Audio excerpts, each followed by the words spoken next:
to Josh Adams.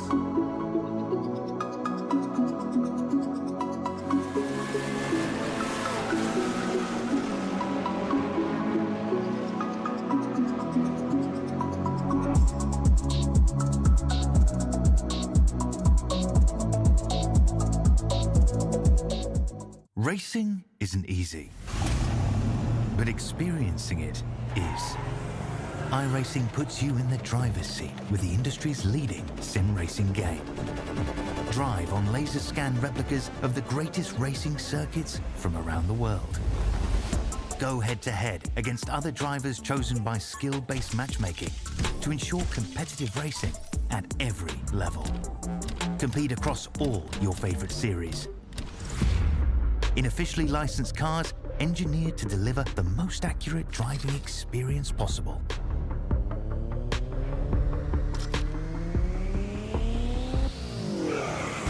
Join a race or host your own with players from across the globe. Race against the computer or in a league with friends. Feel the thrill behind the wheel. Visit iRacing.com.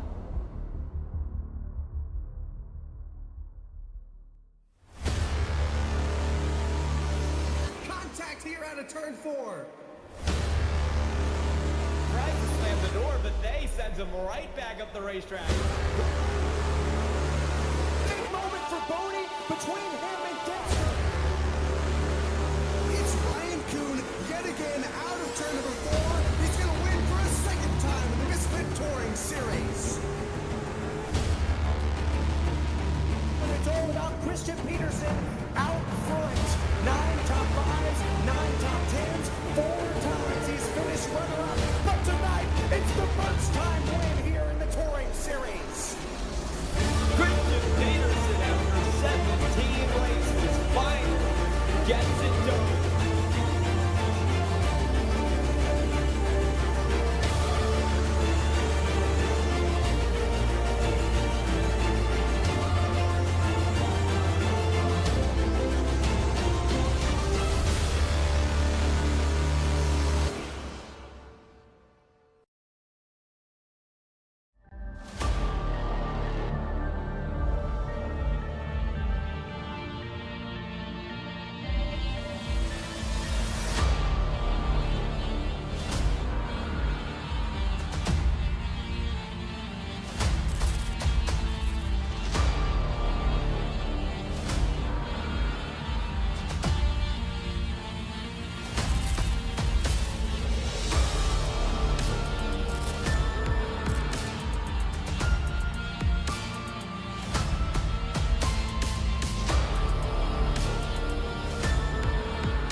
Tonight, it's a dash for cash as the top drivers in Misfit and its touring series make their way out to California as we visit Kevin Harvick's Kern Raceway for tonight's action of the touring series, brought to you by RaceMRL.com as we get set for week number 5 of the season.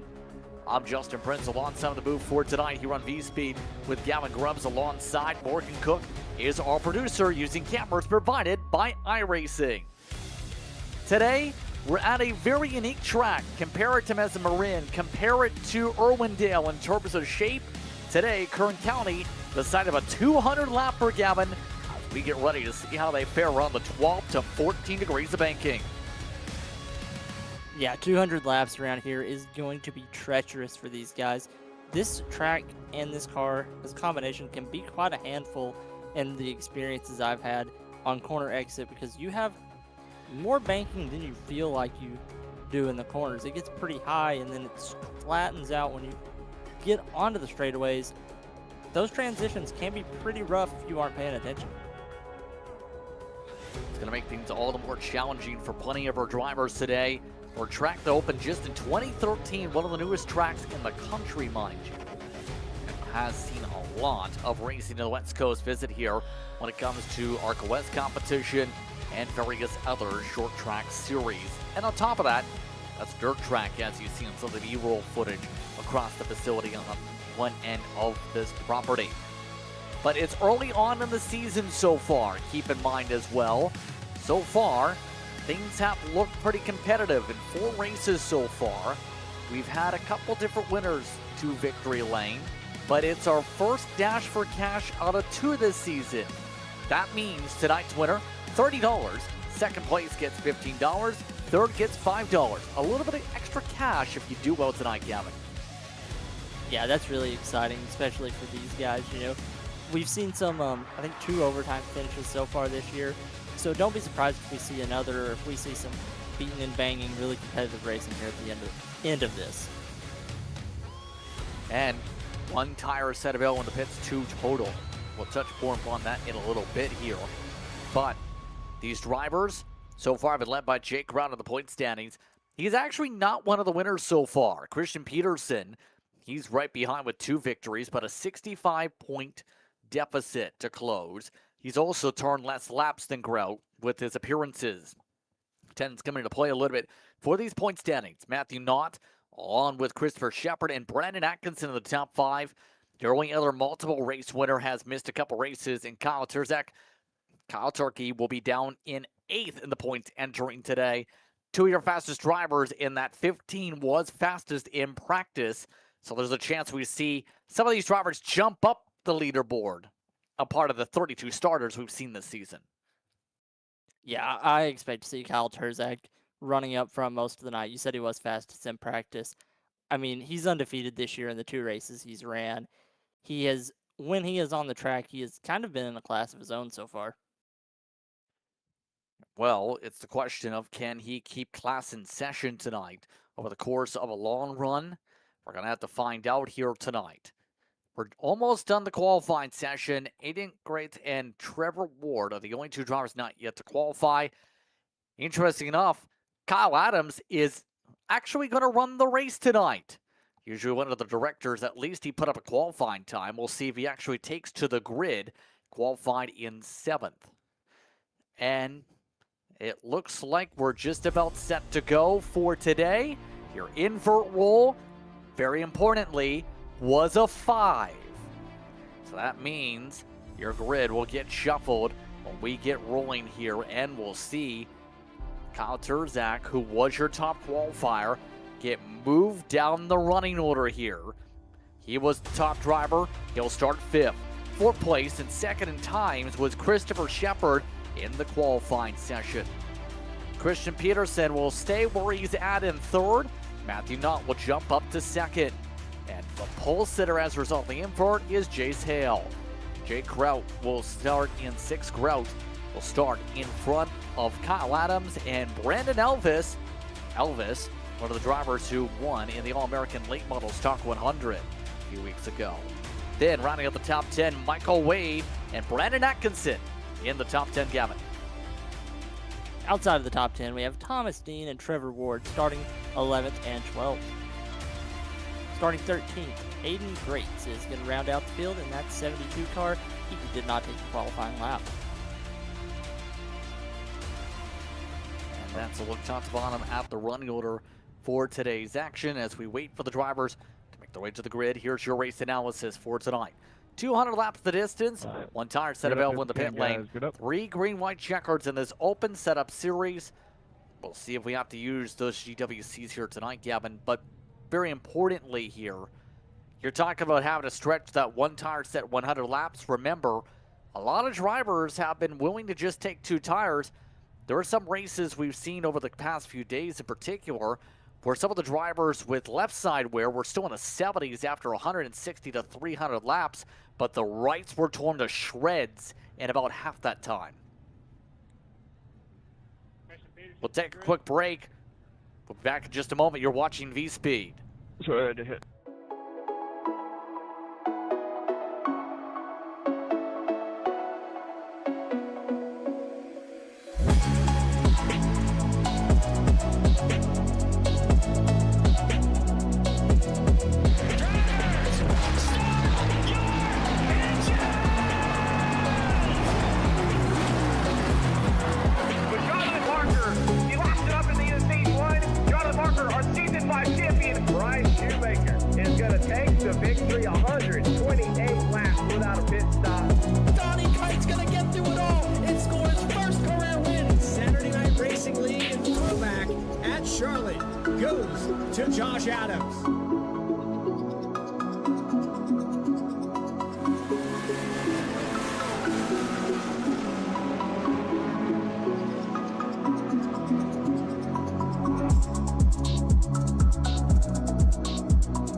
Welcome back, everyone, to tonight's action. We apologize for that quick technical blip as the drivers get themselves in control and the radios are put back into control as it's been a chatty one for the drivers coming in.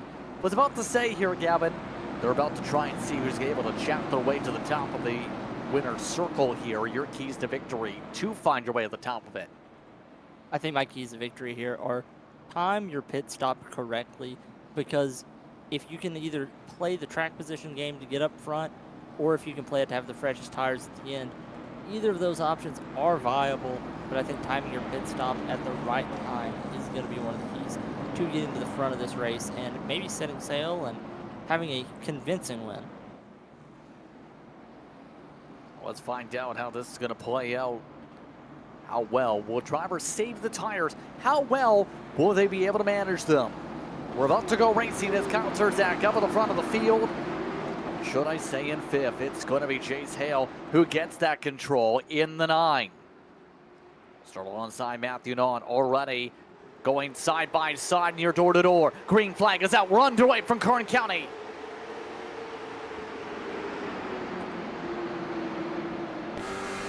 It was a really good start there by Chase Hale. He was able to roll the bottom and get to the lead. Now they're too wide behind him. This is what he wants to see. Christian Peterson trying to find a way to roll in the second. He's been one of the drivers who's been known for saving on the long run. Rick Chassis machine. Don't be surprised if it backs up into pace. But here's the thing. Peterson finding its way upwards for the lead. Hale opens the bottom. And here comes the 71. Yeah, it looked like Hale drifted up a little bit there in turn 4 and just allowed Peterson to get to the bottom. And Peterson we've seen him be fast all year, so this is going to be a pretty good battle. How quickly can Peterson get this done? Hale can only go up there for so long. This is a bottom-feeding racetrack with the momentum. You can use the higher grooves, but it's not as good there, to say the least. It's higher banking, but it's also a little bit more flatter up towards the wall. You see where it's about, 4 grooves up the track. Looks like Kyle Terzak went to the bottom. Some of the others diving to the bottom also there for the moment. Shepard couldn't make that work. All while Terzak using the apron to get rotation. A few people have talked about on social media, you can use the flat of the apron to actually get this car to turn, and it helped the 15 get this job done for second. Yeah, we saw Christian Peterson get up to the lead there, and now he's already all the way back to third. So watch Kyle Terzak right now because he is flying. He seems well comfortable with this car. Side by side for the lead in the JustinBrooksDesigns.com paint scheme in the Hot Shot Photography sponsored car. Looking to clear. Terzak gets the edge. Terzak now just about clear fully. And he slides himself to a door slam for the race lead. Edge goes to the 15 fully. Now we'll see if he stretches it out or if he backs up the field and tries to save it. Yeah, I'm just going to give a quick shout out to Jace Hale for his defensive driving there. He did a good job making Terzak really, really work for that pass. He's got two of the fastest cars in the league racing right around him, and he has shown very good composure. It's been done so far, and Jace Hale, actually one of the drivers that have been able to compete in stuff like Speed U, which, for those who don't know, is an interesting concept where it allows you to take homeschool and while you're in as a race car driver, have it oriented to where you can also race while you're doing your homeschooling. He's one of the people that have had experiences with that. He's up at the front still in the battle for second position. He's a part of those that was welcome back for the school year just a few months ago, based out of California. This is a home race for the 9. Yeah, it's a home track for him, and you can tell that just that little bit extra confidence. I know that we are on a sim, and, you know, it's a home race for everybody, but just the familiarity with that racetrack and a little bit of real life is probably helping him here. Yes, absolutely. And right now, you have to remember, too, he's also a driver that's appeared in the real world at this track. He's a part of Cars Tour West that races out, of course, on the West Coast. And also was a part of those who was an entry into the Snowball Derby in real life that happened out in Florida just a few days ago. Of course, they had to deal with a moat, essentially, that formed up in the infield, but they were able to get that race in by the Monday. Yeah, I was actually down there for the Snowball Derby, and to say the inside of the track was a moat is an understatement. I think it rained the entire time I was down there, all the way until Monday. Door-baiting for the lead, for second rather. Peterson still not backing off on this. Peterson's gonna have to be careful. He might chew up his tires if he keeps on doing this side by side for so long. Jake Grout, he's just watching along, saying, go ahead, burn up your stuff, keep going. Yeah, these two battling right in front of him, you know. You got to think that they're driving this hard because they know they have that extra set of tires to rely on. But if we don't get that caution, it takes a long time to change a set of tires on these cars. And I don't know if that'll be worth it if a green flag run goes too long. Absolutely. Hale continuing to try and hold on for dear life as he's under attack from Elvis. Elvis does not leave the building and drive to the door of the 9. Instead, it just cradles around on the apron for the time being. A little bit some sketchy driving there, but Elvis and the ECR entry is trying to ride to the bottom right now. Talked about his appearance in one of his first starts this season in the series, in fact. Haven't seen too much of Elvis, in fact, in the previous races. In fact, not at all. Yeah, but he's shown a lot of confidence for this being his first race of the season. You know, he's driven up to the top 5, and he's staying in there. He gets loose right there. Got some help, maybe. And near contact with Matthew Nod, who's already crushed in the front nose. That's bad for him, absolutely, though, because you know what happens when you have a damaged front nose? It impacts your downforce. Yeah, that, and also it being on the right front, you know, he might have a little bit of wheel damage. I don't think it's likely. It doesn't really look like it. But if he does, that tire is going to start wearing even faster. Oh, he hit the wall. Yeah. The damage originally came from the wall, by the way. Trevor Ward just packed it in. Aiden Grates did not make it on the racetrack for the bottom of the pylon, by the way.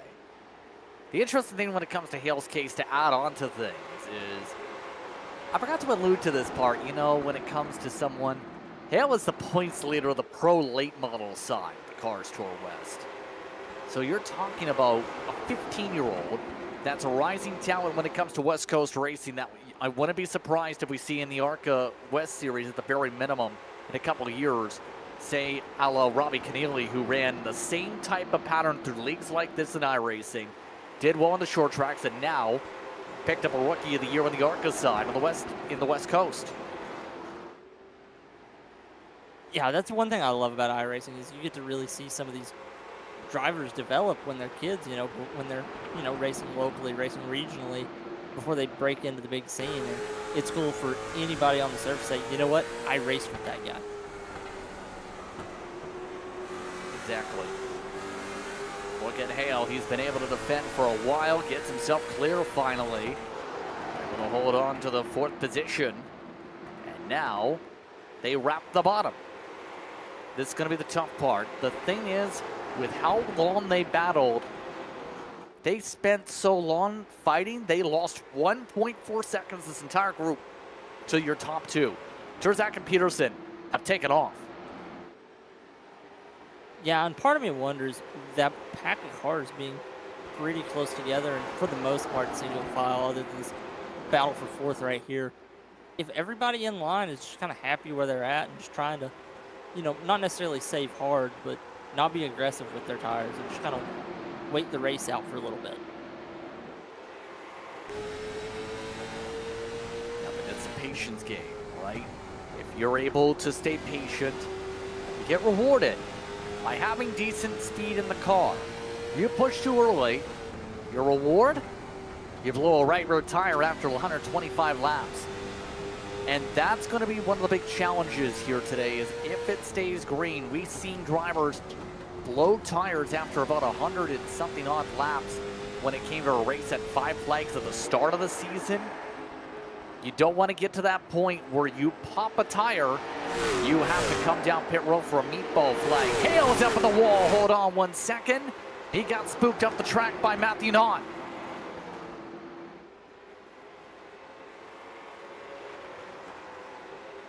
Right now, Knott holding on to the bottom as a couple of the others scraping the wall. Grout also got the wall. A couple people washing up out of turn 2 especially, it seems. That's where that corner really seems to grab you. Yeah, it doesn't look like there's a lot of damage for anybody, though. I don't think Hale has any damage on his car. Doesn't look like it either. He's lucky, though. We've seen hard enough hits rip apart that right front suspension on cars like this. No damage, can confirm. Hale looks to be okay, although he is flirting with being up the track here. Slams the door shut. 32 laps into the action this time by. Speaking of Elvis, he's trying to pressurize Grout up at the front of this group, by the way. Pushed from the bottom, trying to send it underneath. Caused him to wash up out of turn 4. That's how sensitive this car is to the lines around here at Kern. This track causes you to wash up if you're too early on the gas, and you can see how much the arc can work if you diamond it off the corner to build up runs like this one. Yeah, that is a great run. He's going to try to use that to throw. Well, yeah, that's not even going to be a slider. He's going to be able to make the bottom stick. He had a huge run. I thought it was going to be more of one of those slide job passes, but he managed to hold the bottom. Yeah, nicely done to get him up to 3rd. It's a +5 for Elvis on his move through the field so far. So far, so solid. Someone who's raced in a fair different leagues and shown speed in particular. Short track level. Brandon Atkinson, one of the trick chassis that works with Christian Peterson. He's trying to join up with his teammate, or at least get somewhere close to it in the position battles. Nothing doing so far for Atkinson. Only a +3. Been dealing with a lot of dirty errors. These drivers back here, Michael Wade and Kyle Adams, I mean, a little bit of a wrestling match here. This is for 9th and 10th. You know, they are a little bit behind the rest of the field, but they look like they're having fun back here, racing side by side. And, you know, it's good. Oh, wow. He's really solid on the wheel there. Looked like he was loose on entry, too. Let's just watch the steering wheel here. Yeah, front straight of it looks okay, but there's something about this car that just does not look stable. Right here, right rear just cooking.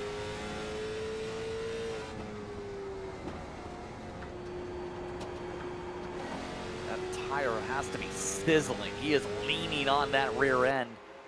He's done something with the setup where he has either pushed too hard with it to burn up the rear tire, or just has found a way to have that bounce not go his direction. Up front, well, it's not. Going for it, on Grout again. Grout, remember, already letting Elvis go, not trying to take the shower line to take it away from the 49, who's willing to take the second line for a lot of these corners.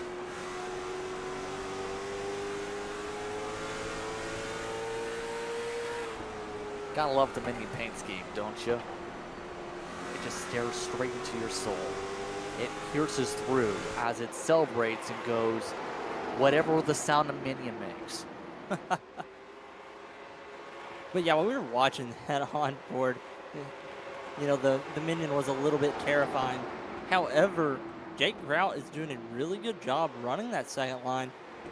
So that knot can't really get a run on him.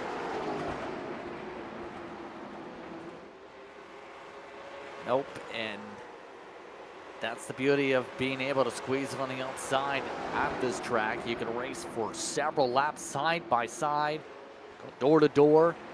Tough thing is eventually, if you make that one mistake pushing up the track, it seems, well, you just can wish that position bye-bye. There's the example. Pushed up an extra half a lane, and that's where you get up to the marbles. Yeah, Atkinson's really impressed me this race. You know, he's had a little bit of bad luck, it seemed, all year up until this point. It's really good to see him in the top 5.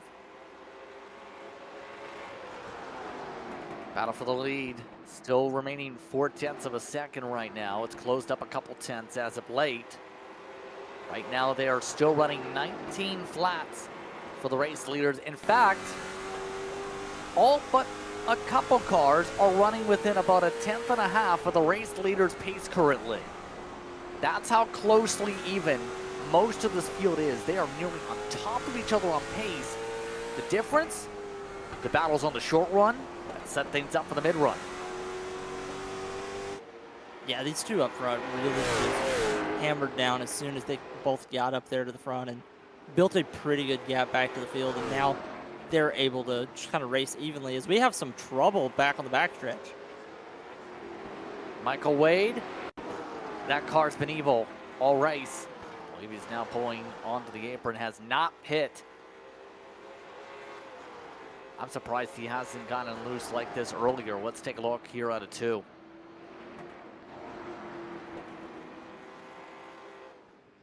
Yeah. How was that not a caution? I don't know how that wasn't a caution. I guess maybe just because it was a single car deal, but still, I mean, I really am surprised that wasn't a caution there. Yeah, that was right on the racing surface.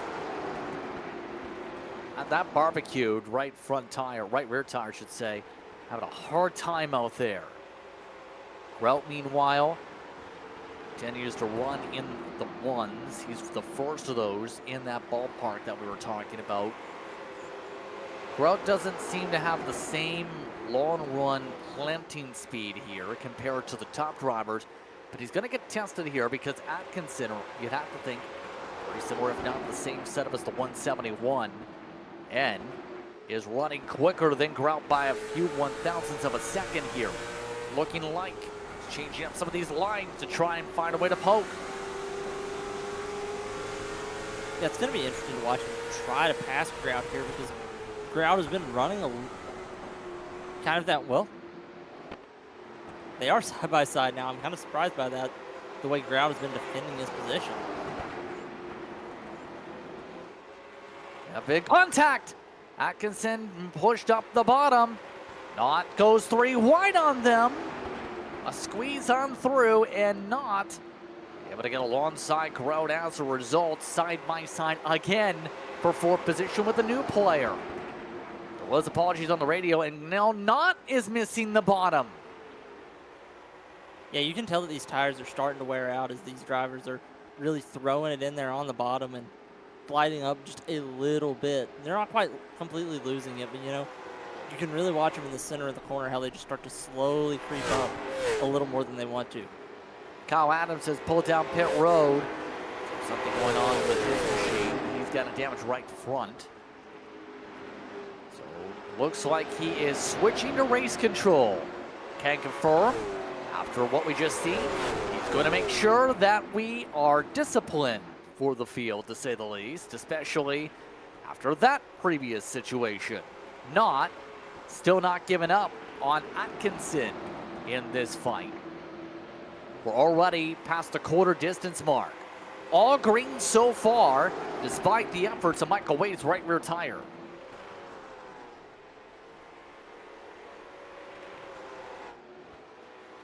Yeah, this green flag run's really impressed me because we kind of sat and talked before the race even started that Kern County is a track that is known to initiate mistakes and make it where it's really hard to keep a clean race with a big field of cars, and they're doing a really good job keeping this race green. And right now, the tough thing if you're Peterson is keeping yourself within that 0.4 of a second difference. It's dropped to as far as 6 in some of these cases. Not forced it alongside Grout, and now Grout sent in the wall. Pushed up the track. Not apologized on the radio, and that will bring up the caution flag. Everyone thank your race control for that one. As Grout is able to get fired up, avoided damage, but definitely skidded the tires. Let's take a look.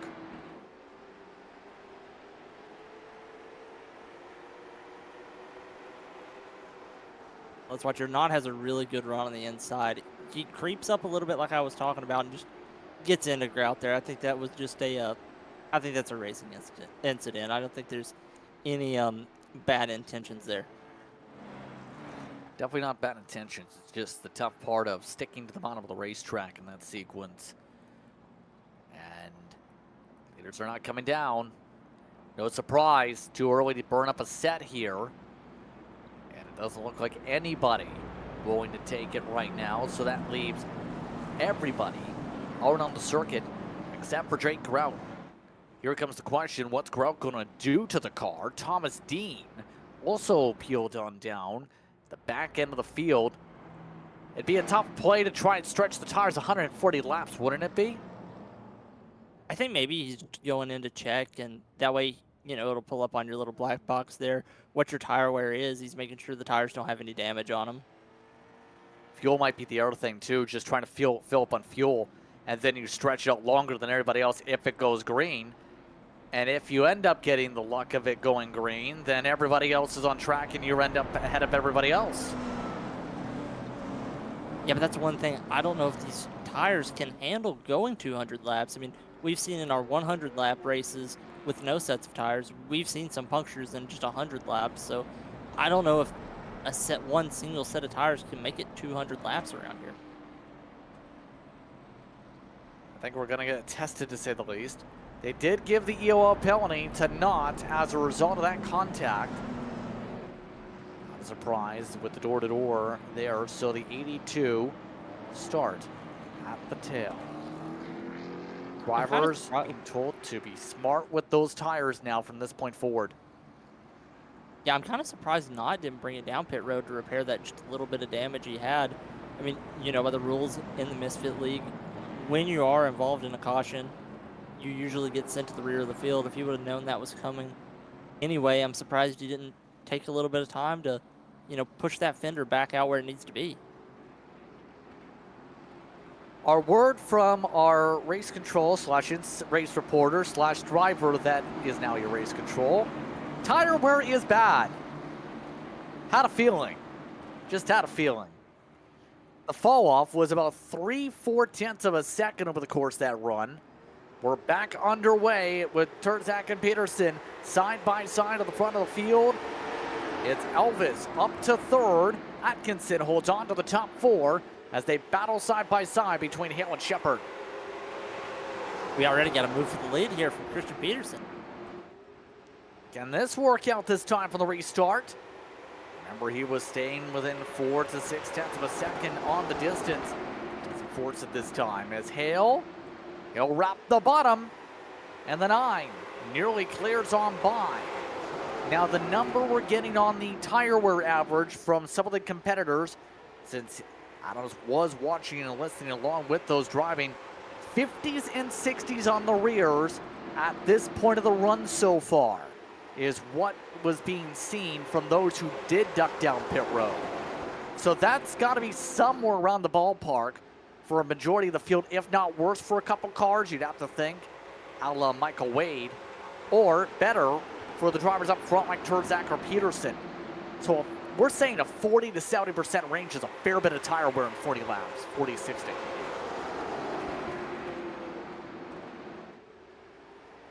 And 50, 60, we're talking about is percent of the tire wear left for those watching along, for those who don't have iRacing. It's not 40 or 50% of, I don't know, a battery or something like that. It's like that tire wear range you'll see in a lot of different cases. Yeah, that's one thing I'm noticing here is Elvis is doing a lot better of a job keeping up with these top two. You gotta wonder if he did a little bit better of a job saving his tires, and he's able to just maintain a little more speed with a little less effort right now and keep these two drivers a little closer to him than on that last run. Right now, Terzak doing a great job marching in front of the field, as you still see how tightly things are. Elvis doing a great job keeping up. Coastal Performance Machine has a lot of yaw out this time, though. Was able to get the car to cut a decent bit to the apex. So the 54, not afraid to burn up some stuff to be able to get it to rotate an extra half a lane down compared to everybody else, it seems. The problem's going to be getting the chance to utilize that, because you can only do so much when it's the long run game for much of this field. Yeah, I feel like the field this run is starting to spread out a little more evenly. You saw that first run where it was the top two, and then a big gap to third, and then kind of a pack of cars running together. Everybody seems to be spaced out pretty evenly right now. This gap built up between a lot of these cars.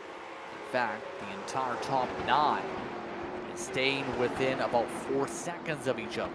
Not for reference, did get in front of Grout, who is still backing down and saving, as you would expect here. Grout trying to do what you would expect for the points leader. Being conservative.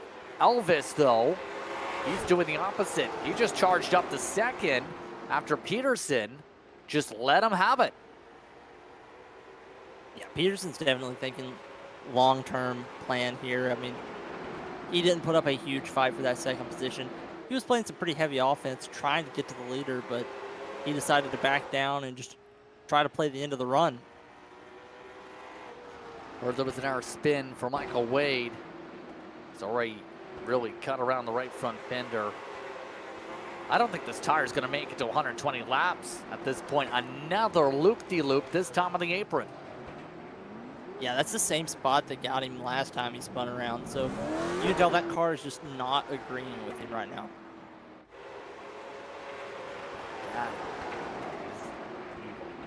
Is there anything you can do to fix that, Gavin, outside of pit? I was about to be a little smart with you and say put a new one on. But other than just try to slow down, try to keep it as steady as you can and just limp it along, I don't know if there's a lot you can do to cool it off while staying fast. I mean, if he backs up his entry a little bit, rolls the corner a little more, eases his corner exit a little steadier, he might lose time, but he's not going to spin out. Race control had to get on the radio and tell the 5 slow down because he was drifting in front of the leaders. Looks like they've told him now he can go back to the pace because it's about safety to make sure he didn't loop it in front of any drivers. So Elvis looks to try and sing a song to see if that closes the gap. 6/10 still the margin.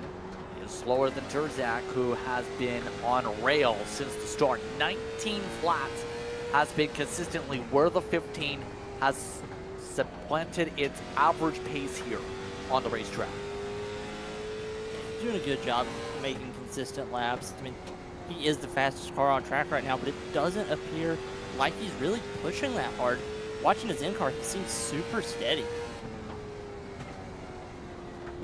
Very solid, very stable. That's the reason he was considered the favorite here tonight to pick up this tour. What he's done in the car. Michael Wade has picked up a black flag and he has gone to pit road. So Wade looks like it's done for the night. Looks like he's parked it after what's been a nightmare for the 5.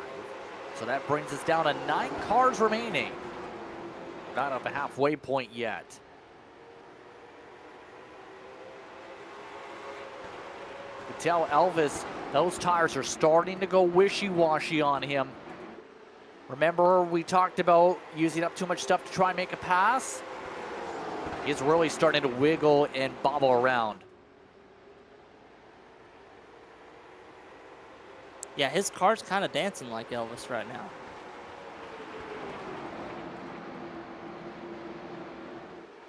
Yes, look at this. Christian Peterson zips to the point.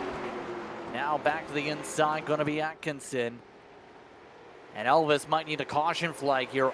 Might not be able to get to an equal 100-100 if a yellow comes out around the midway point from an incident. Elvis might be one of those that we see that gets a meatball flag just with the way it's vibing out here, with how dramatic he's just dropped down to the 19.6s. Yeah, we were talking a second ago about things you can do to, you know, calm that tire down, back up your corner entry, make your corner exit a little bit easier. It is going to cost you a lot of speed, but you got to think he needs to do that right now because you're not going to get that tire wear back, but if you can just get the tire cooled off a little bit, it might be a little bit slower, but it is at least going to be drivable. Shepard right now, continuing up towards the front. You see how he plays out, all on not. Trying to work around Hale. How about a scrape? He scraped to the door. Now again, giving some space on corner exit. That Cascade rain gutters and roofing machine. I mean, some of those child logos on the front. Not afraid to send it a little bit deeper into some of these corners of notice. The tough part's been getting the car to plant and stay so it doesn't do that wash up into the door. Yeah, his car has plowed in traffic a lot, especially when he tries to make those passes. He's made some aggressive passes, nothing that is, you know, frowned upon. He's just driving a little bit harder than everybody else, but it has costed him track position, and now it's costing him tire wear and time.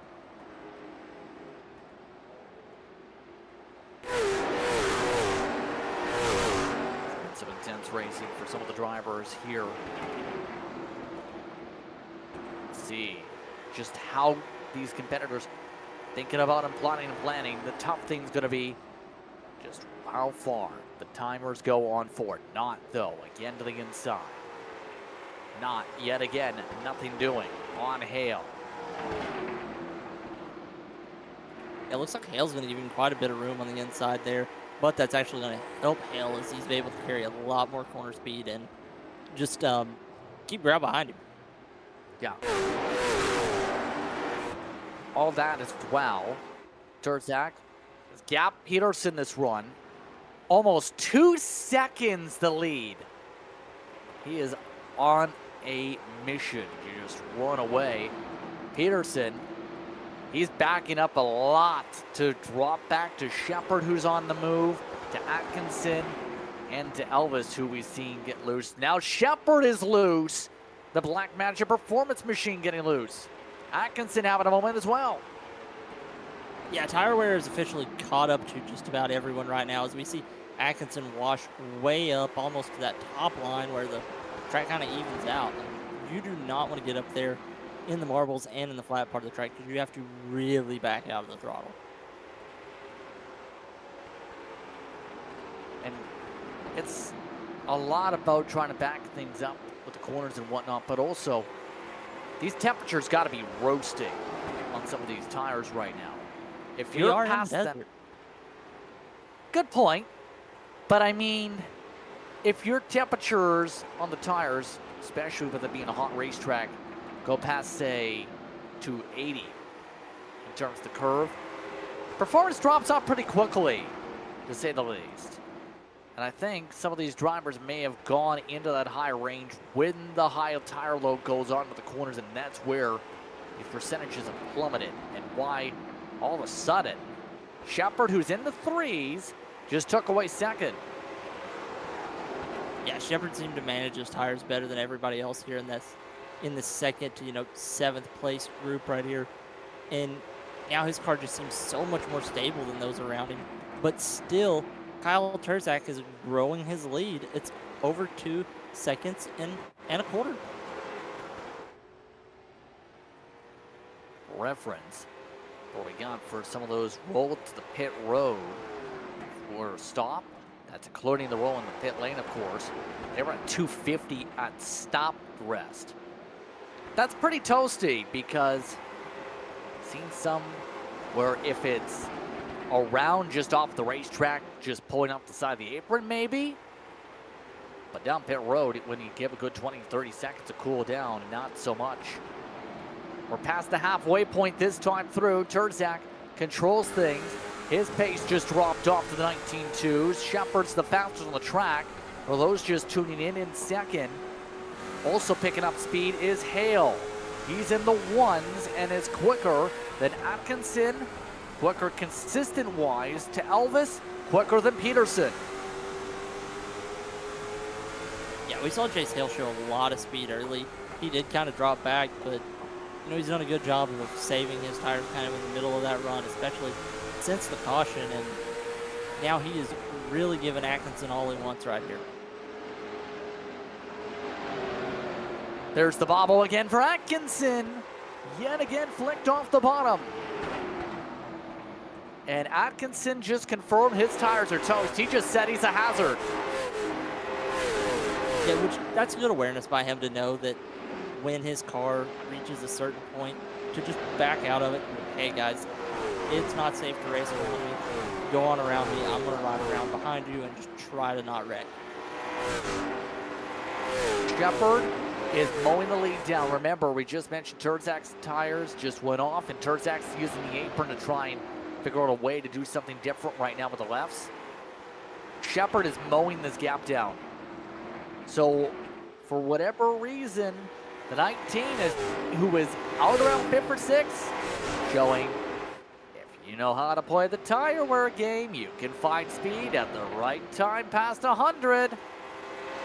Yeah, and Shepard's not the only one getting on Terzak. Peterson has cut into that lead too, because you saw he was almost 3 seconds back, and now even Peterson's within 2 seconds of Kyle Terzak.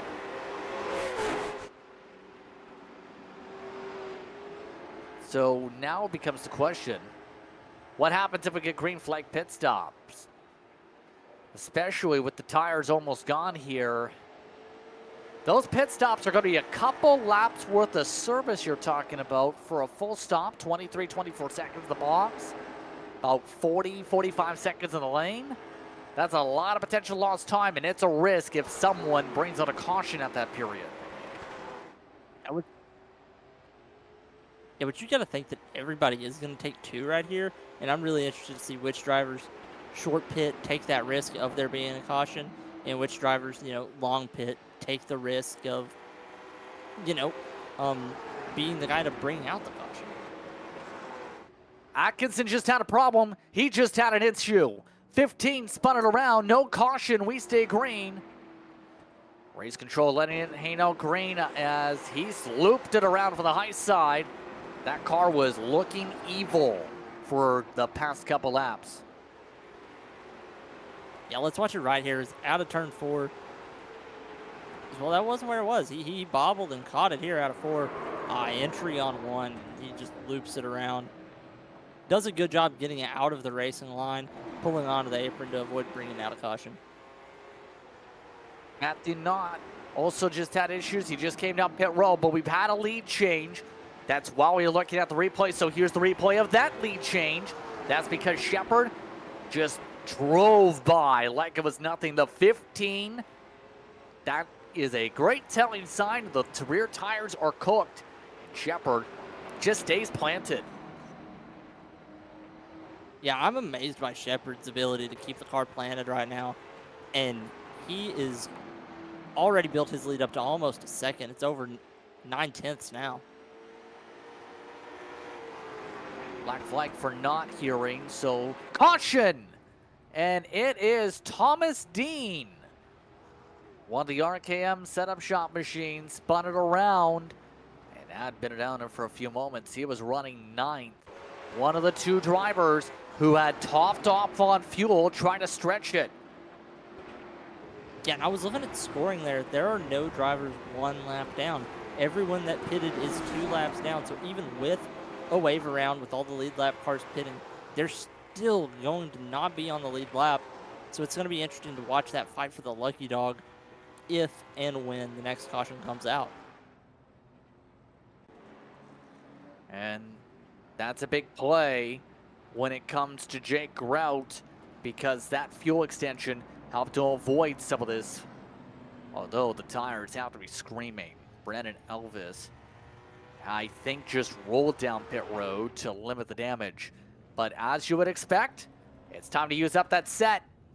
This came right at the perfect time for Terzak because he just took 2 tires to hold on to the race lead with the left side we're not expected to be as bad tonight. Jake Grout also took 2 tires, and remember, had already taken the fuel. So Shepard, who was the fastest car at that point, instead will restart 3rd, but on 4 freshies. Yeah, I really like the play of taking 4 here because there's only 5 cars in the lead lap. The most positions you can lose by taking 4 tires is 4 spots.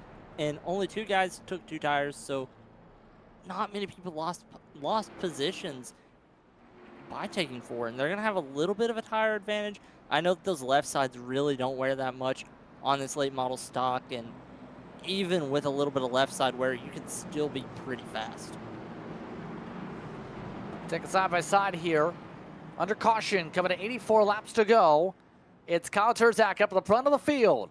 He's led 106 laps. He'll try and lead some more after this.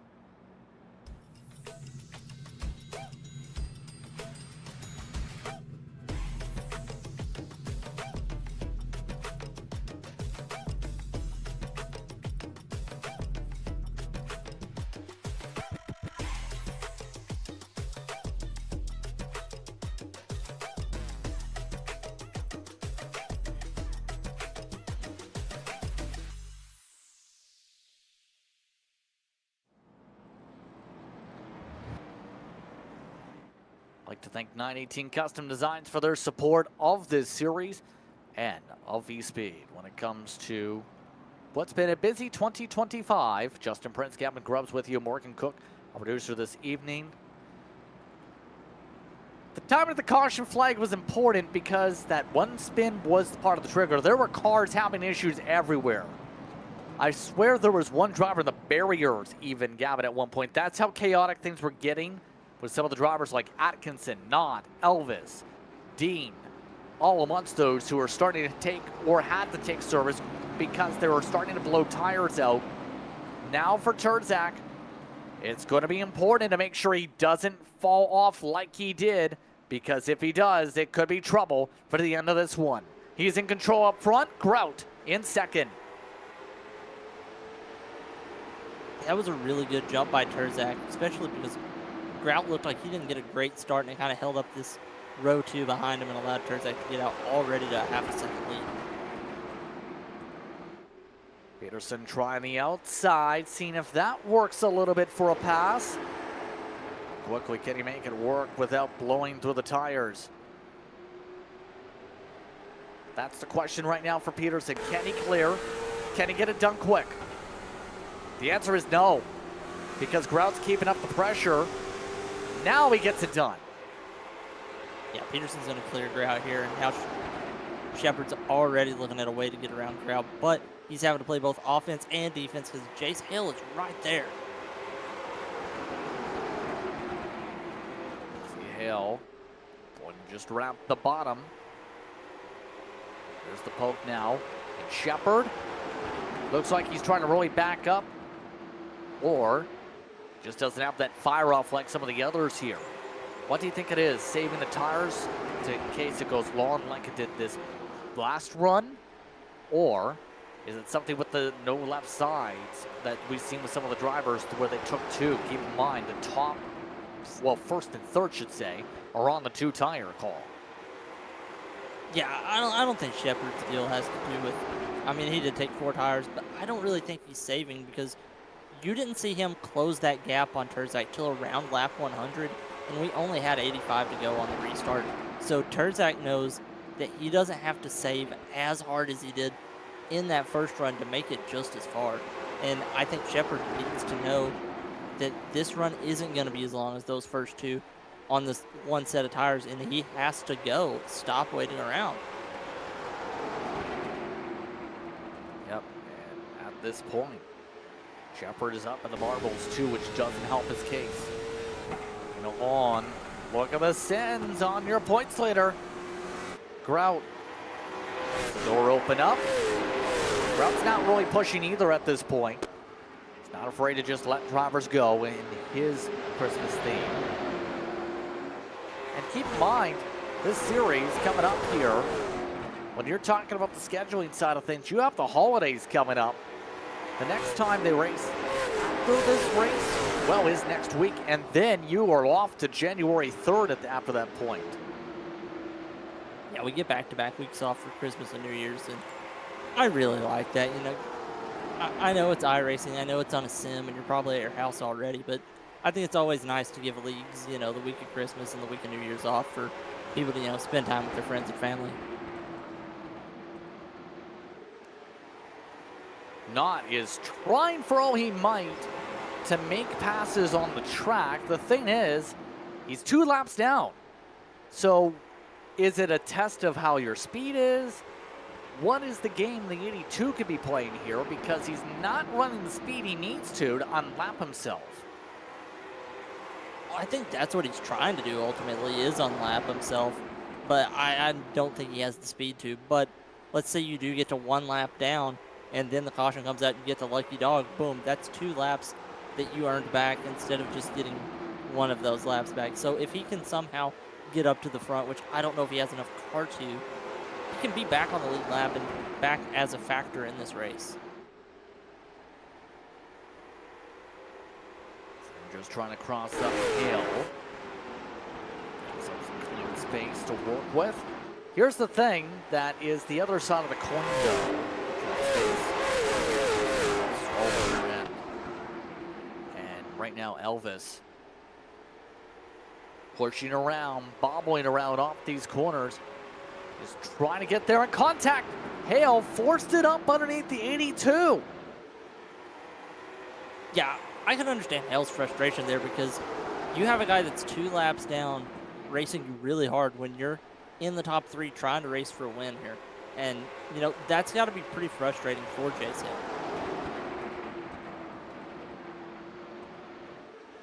That frustration nearly boiled over for a split second there. Would have been helpful for the 54. But Peterson, he's now 1.2 seconds back already. He's not going as fast. No one is going as fast as the first run with how the track is forming up here, Gavin. They're about a tenth slower, most of the field is, compared to the first runs we've seen at the start.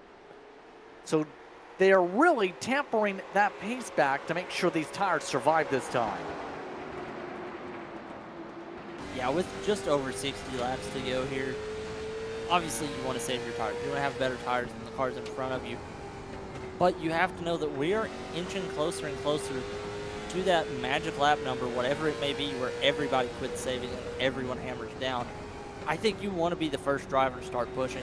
That way you can have a little bit of momentum on your side, maybe get up to the lead, and get around Kyle Turzak. What's that number? I don't really know what it is because everybody, was able to save quite a bit of tires there in that first run. Ballpark, maybe 40 to go if you're going to second behind the leader. But if you can manage to close that gap, maybe closer to 20 to go. Look at this. Not got himself to second here. And with everyone else saving, he might get a little bit of luck here because here's the key. Has to get a lap back, puts him a lap down. Hope for a caution flag. That's not himself. Gets the lucky dog, gets on the lead lap. A little bit roasted tires, and we'll have to hope they survive, but would at least get a 6th place run secured if he gets the luck that way. Yeah, I would a lot rather be on the lead lap with a killed right rear tire as 2 laps down with a healthy right rear tire.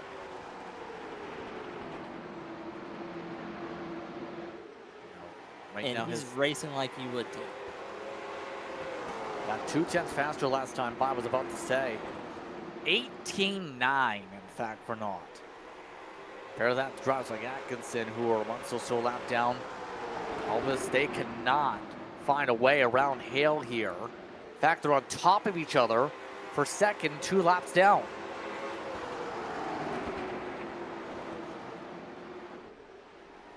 A little bit of contact there.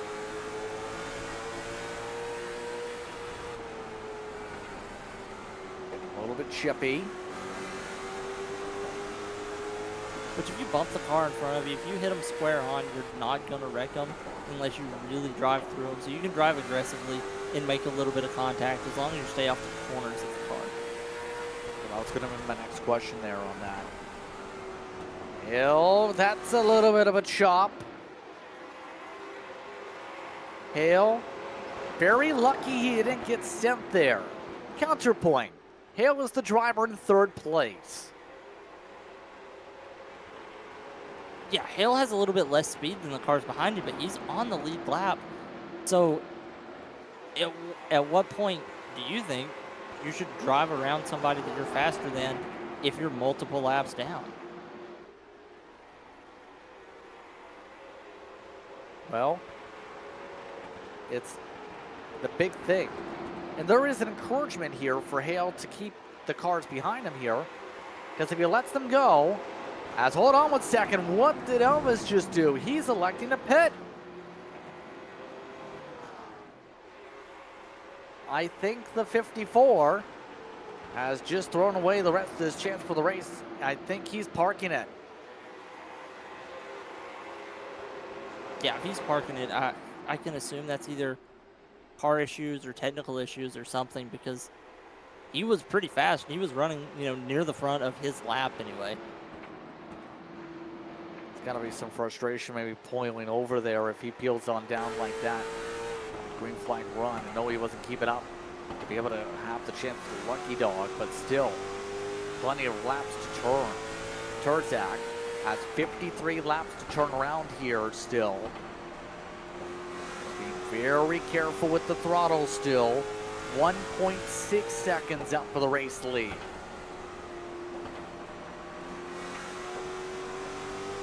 Think about Turzak, he's led all but about 10 today. That's astounding. Didn't lead a couple laps at the start. Didn't lead a couple laps when Shepard took the race lead. That's about it. Yeah, Kyle Turzak has just asserted his dominance on the rest of the field so far today. And he is 50 laps away from getting his 3rd win in 3 starts this season. To me, that we have a battle for position here for the 3rd spot. Yeah, Shepard turned up his tempo by about a 0.5 to a 1/10 of a second noticed a couple laps ago. The Black Magic Performance Machine is now trying to find a little bit of wizardry to be able to make this move. Losing a fair bit of ground, but look at this as well. Not But looking to try and build something for the 1 lap down mark here. He is really flying out of these corners as they go door to door behind him. Yeah, we saw Shepard's car come alive late in that last run, and not near as late in this run, but his car is starting to pick up a little bit of speed. We saw him absolutely mow down his way through the field to get up to Kyle Terzak. I really want to keep an eye on this interval between him and the lead here in this last stretch of the race.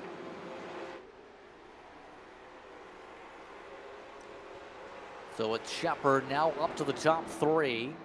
One of the drivers in the championship conversation. In fact, with today, would be able to close up a bit of ground, if not jump past maybe Matthew Knott.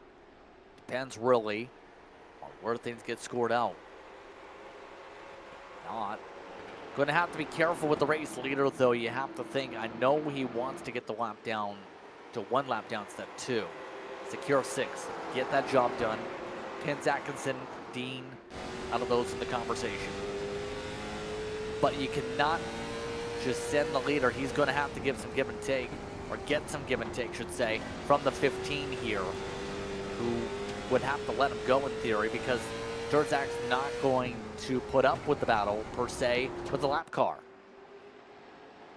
Yeah, that's really the question for Terzak here is you give up that clean air. That dirty air is going to slow you down a little bit if you let Knott by, but you know a guy that's 2 laps down is going to be desperate, and we've seen Matthew Knott really throw it in deep on corner entry here this race tonight. So it's kind of a game you got to be willing to play if you're Kyle Terzak, to just, you know, let him by, stay in line, and just avoid any bad luck happening to you.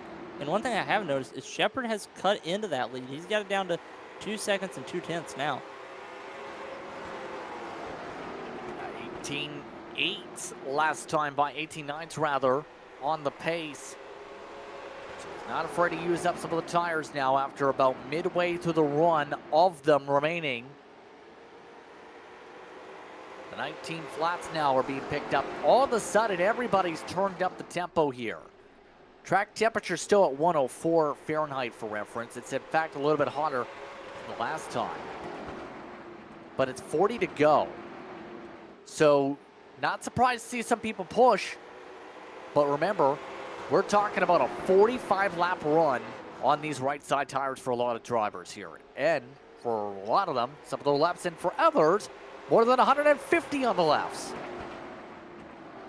Yeah, and this is kind of the mark that I was talking about earlier, where we're going to see guys start pushing if the lead is pretty big, and it is. So these guys are pushing now, but I think Terzak picked up the pace as well, because the lead, the gap back to the field really isn't changing that much. I think everyone is just waiting to see where the foot drops. Question is, where does that foot drop in terms of that tempo? There's Terzak. He's starting to use that left side tire trick we mentioned with the apron here. Try and get the car to rotate that way, it seems. Trying to use a little bit of the flat now. Yeah, that can be dangerous a little bit, because, you know, that is going to give you a little extra turn, but it can come back to bite you if you get a little bit too far over the edge of the apron. It can either send you up the track or maybe pull you around. Either way, don't be surprised if it gets Terzak into trouble. But we do know that Terzak is a great sim racer, and I would be very surprised if he made a mistake like that. Especially with how well he's controlled things up the front of the field. Everyone's starting to close up. Terzak dropped back to the ones. Everybody else staying in the flats though.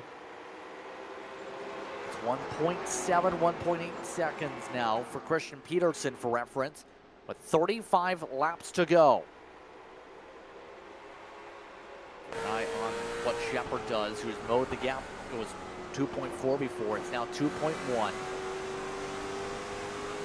Just seems to have a good long run car in it, and for Shepard so far this season, he's had 3 top 10s, only 1 top 5. That was at North Wilkesboro, his first start of the season then.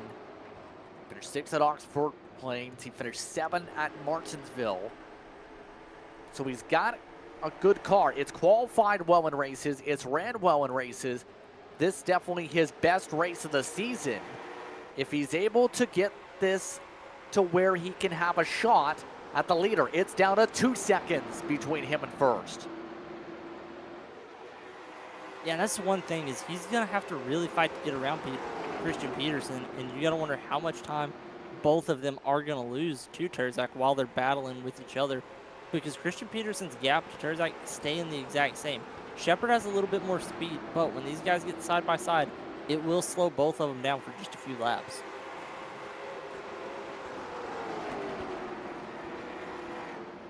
That's going to be the key. Getting this pass done fast. Do have the rest of the traffic to deal with. By the way, in all this, haven't touched upon this yet. Atkinson actually passed by a couple of these drivers a little while ago and noticed. He's actually trying to mow down for the lucky dog spot all of a sudden too. He's also in the ones. Not, I think, has burned up his stuff if he's starting to fall back to the leader like he is. I think those tires are going. Here's the side-by-side, though, that we're waiting for. For second, Shepard peels up the inside. Has to reset. Didn't like the angle. Yeah, I'm looking at that lap. They both lost 2 seconds to Kyle Terzak. So this battle is going to cost them time.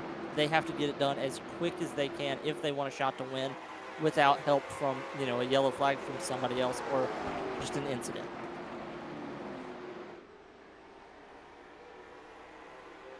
Shepard is going to have to think about this smart. Right now, the last side-by-side cost him a couple tenths. Peterson still 1.7 behind. He has not moved on the interval. Within 27 laps to go. So small bobbles coming out. There's not enough of a difference to get a quick job done for this move unless he forces the issue. Waiting for the time for him to bobble, pressurize the mistake. That's the key here. Yeah, and one thing we haven't mentioned yet is there's still 2 lap cars between them. So it's not like he can just get this pass done and then be right there on Kyle Terzak's rear bumper. He still has to pass 2 more cars. Exactly. And they're not easy passes either.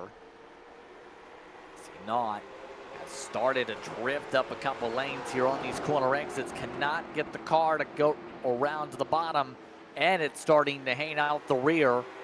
Atkinson for the lucky dog in front of the battle for second. Now gets alongside. Hangs around at the fender of the Team 53 machine. Not giving space here, not forcing a squeeze. It looks like Shepard got up in the marbles a little bit there, and he lost a lot of time to Christian Peterson. Even he lost time off the leader. He's back over 2 seconds behind the lead. With 22 laps to go, he's going to have to gain 1/10 of a second a lap on average to even tie Kyle Terzak. So is the sand running out of the hourglass for these two? I think the answer is we're almost out of sand. But hey, if you need more, just go outside the track. We are in the desert. Yeah, just dig your way into the hillside, see if you can find some, go from there. Peterson drove on by this. You have to get around the 82, same for Shepard.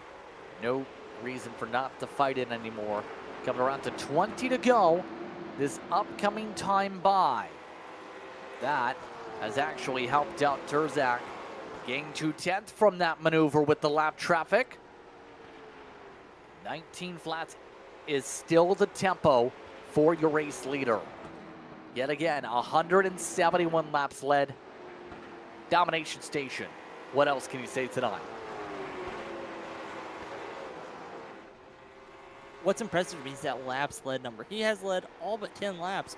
I know we both touched on this earlier, but man, what a dominant run from Kyle.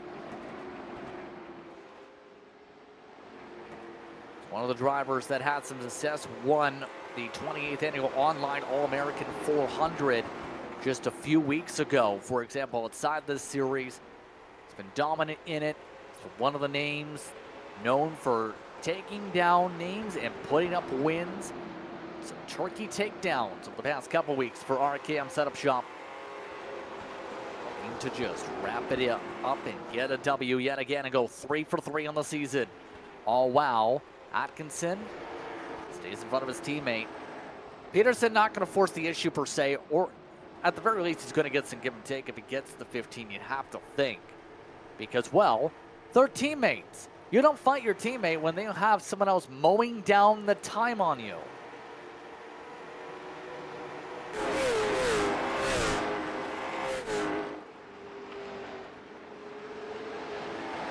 Right now, Shepard, last time by for reference, a couple 1,000s quicker, Gavin. 15 laps to go. Black Magic Performance Machine is running out of time on that watch. Yeah, I think we saw how good his car was on a long run last time because he was able to save until the end of the run. But with less laps on the tire, when he had to really fire off and start driving 100%, now we see his car kind of plateau at the same rate as everyone else. Slowly but surely. See if there's anything to do. See that wheel movement, not pushing too hard off the exits. He is willing to open up that half a lane. It's not cutting down like he's hoping for, though. That's been working well to gain time for some of the drivers. Get to the bottom, cut that angle down. It's getting that much more difficult just to be able to get the car to plant down and turn with how much wear the right front's also picked up, not just the rear. Yeah, you can kind of tell by his in car that his right front is wearing faster than his right rear because he appears more tight in the center of the corner, whereas everyone else, their cars were wearing loose. Exactly. And at least to me, if the right front tire wears off, that means absolute trouble, and you better watch out because the wall is going to get knocked down. Did have Shepard on that point actually scrape the wall down. That's why I mentioned that there. But coming up to 10 to go. Terzak's race to lose with a 2.4 second advantage. Just got to make sure there's no mistakes, no major tire clipping at this point. He backed up the pace for a little bit, turned up the wick in the final 40 laps to make sure on things. Now he's maintaining a rapid pace over everybody else. He does have one more car to deal with for lap traffic and Thomas Dean. Then it's clean sailing after that, and he can focus on the rest of the race from there with 8 laps to go. Yeah, we're coming to 8 laps to go here, and if I'm Kyle, I really want to back off just a little bit more to keep my tires from falling off a cliff in these last few laps of the race, because if they do that, then it'll be really easy to make a mistake. You have over a 2-second cushion with the car behind you. Do not push right now. Yeah, there's no need for him to overburn things up unless the tires just fall off. He just fell off a 10th all of a sudden. Will the commentator's curse strike all of a sudden? I'm not quite sure, but it better not be the case if you're the 15's case, at least what he's probably thinking. 6 to go. Yeah, he's still growing that lead now. I'm just sitting here watching this interval slowly climb up. I think he's in a really good spot right now. Yeah, he just went up to the 9th. I think he's just balanced it back up, got him back to comfortability. Now he's putting the exclamation point on this one. Peterson. He's remained up by about half a second in some of this battling. Now up still 4 tenths or so. Shepard needs to get the speed down, and now if he wants any shot to go after this. It's down to a couple car lengths with under 4 laps to go. Yeah, we're inside of 4 to go here. And Shepard's car seems to be running the bottom a little bit better than Peterson, but I wonder if that's Peterson just trying to carry a little bit more speed and, you know, keep Shepard pinned down on corner exit. Well, now as I say that, Shepard goes up and Peterson moves down. Changing up the lines a little bit. Shepard tries to get the diamond. Still not there. With 2 laps to go, Terzak Has clean track for now. Peterson looking comfortable for his spot. Only a lap and a half to go for the leader. Yeah, we're about to come to the white flag here. Kyle Terzak has absolutely put on a clinic on, being able to save your tires and be aggressive with the speed. As I think it is the white flag lap now, I'm going to let you bring us on home. For Kyle Terzak, every time he's made a start this season, it's been a W. When it comes to Dash for Cash, he gets himself richer. 3 wins for Kyle Terzak on the season. He's 3 for 3 and gets it done at Kevin Harvick's Kern Raceway. An absolute dominating effort today by Kyle Terzak. 191 laps led out of 200. That is unbelievable. Yeah, he left no doubt today. And when I saw that he was racing today, I kind of assumed that he was going to be our favorite. He's 3 for 3 in this series so far. He's well in the top 10 in points, and he's only ran 3 of the 5 races. Great effort here from him today as the rest of the field finishes things up. What a drive, to say the very least, here today. So as this field gets sorted, let's take a look at your unofficial race results today from Kern. This track can put together some solid racing. And today, we've seen some solid green flag runs. Terzak over Peterson by 3.6 seconds. Then it's Shepard in the top 3. Hale and Grout in the top 5. Atkinson falls 2 laps down, doesn't recover. Not finishes in 7th. Thomas Dean spun around on one of the cautions, finishes 3 laps down. Elvis was the first DNF. Michael Wade burned up his right rear for a long period of time. Eventually parked at 121 laps down in this one. The rest of your running order features Kyle Adams, who turned some laps before jumping up to race control for the full time. Then Trevor Ward and Ingrates did not take the green flag after originally being a part of the practice session. Top to bottom of the running order here today for what was a strong drive for Kyle Turkey. Let's chat with Kyle Terzak as he comes away with another win. Kyle, welcome back to the series. Welcome back to Victory Lane. You're $30 richer. How do you feel about winning this Dash for Cash race? Feels pretty good. I came out of retirement for this one. Been off the sim for a little bit ever since won a Derby. Got that big broadcasted win on Friday night, and took a little break. Been a long couple weeks here in the sim, and I came back. I thought I was going to race on Tuesday, but had an issue going on there, and then came back here tonight, and I thought I wasn't going to run this either until 10 minutes before the race. Everything cleared up, so yeah, it feels pretty good. Kind of not gonna lie, kind of a boring race, but a lot of strategy.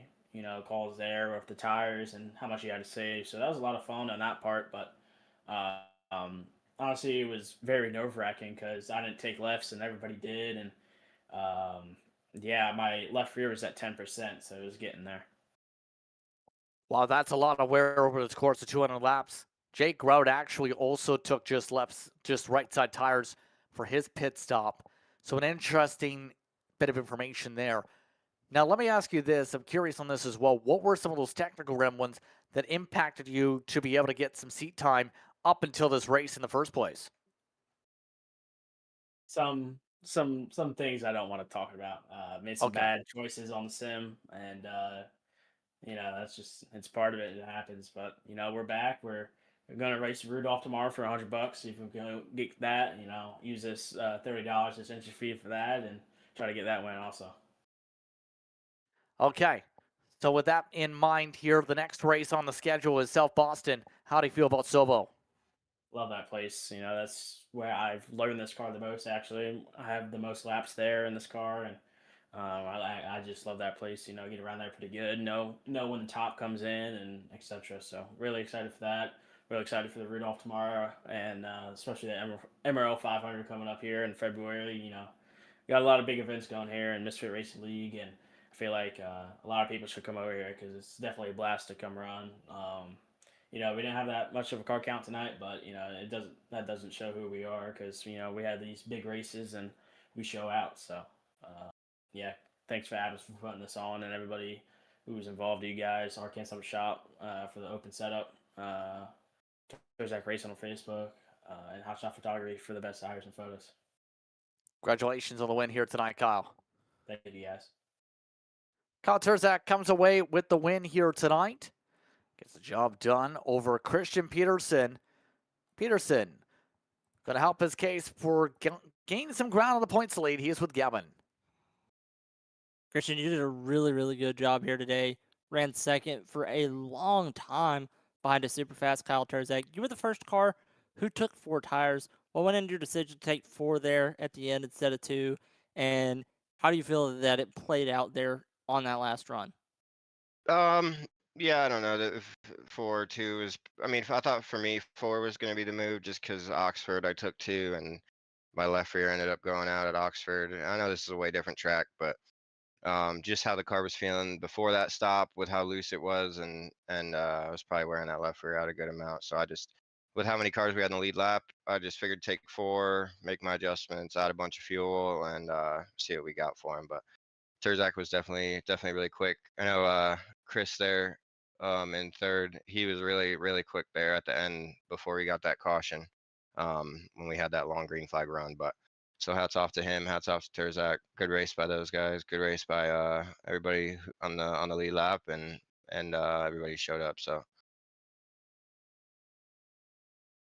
Yeah, and another thing, this was a Dash for Cash race. You're going to take home $15.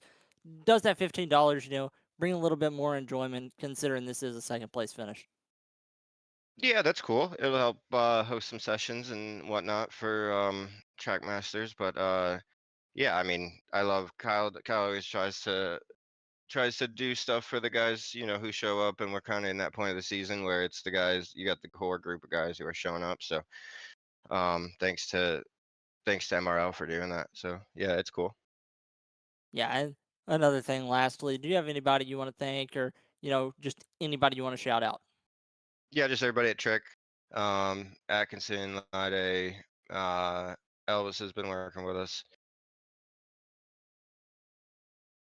All right, thank you, Christian. Good job tonight. Christian Peterson coming away second tonight.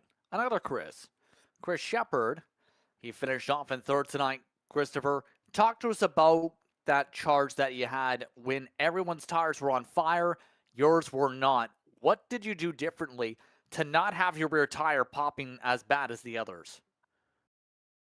I just kind of planned for that. Kern is a really abrasive track. The temperature was really hot, and I just kind of fell back and let everybody have the position at the beginning and took care of my right rear and waited for to see everybody start sliding around. And then honestly, even when I ran Terzak down there at the end, I wasn't really pushing it that much. I was just telling Kyle I wish that I was hoping that the whole race would stay green, because I had kind of planned for just saving tires the whole time, and I could have probably still gone another 20 laps or so on my tires there. So I was hoping everybody else would pit and then I'd catch a caution. But unfortunately, the caution came out a little bit earlier than I wanted, but it's still a good run. Still a good run overall, but the big thing about tonight as well, you end up picking up some solid points as well. How do you feel about your championship chances where you put up some consistent runs? And look and check to see where the points are stacked up. You're coming in the top 5 entry tonight. A chance to jump amongst the top 3 with a run like this tonight. Yeah, for sure. It's been solid on the points so far. I don't know if I got anything for Terzak's been pretty dominant when he showed up, but we'll see how it plays out. Unfortunately, I won't be at South Boston next week, but hopefully we can keep running consistent after that, and we'll see how it shakes out. So on that note, then, will we see you for another race that's happening tomorrow, the Rudolph 250? No, unfortunately not. I got plans tomorrow with my daughter, but we'll be back after the Christmas break and ready to go. Any shout you'd like to give here tonight? Shout out to my wife and my daughter for letting me do this, and Jacob and Black Magic Performance, and my parents and Tommy, Tegan, everybody that watches watches my races. Congratulations on the podium tonight. Thank you. Chris Shepard gets the top 3 like we talked about tonight. I'd like to thank everyone for taking the time to speak with us for tonight's coverage here on V-Speed. Gavin, your final thoughts on tonight, as that will bring us into Sobo when we go racing next time out.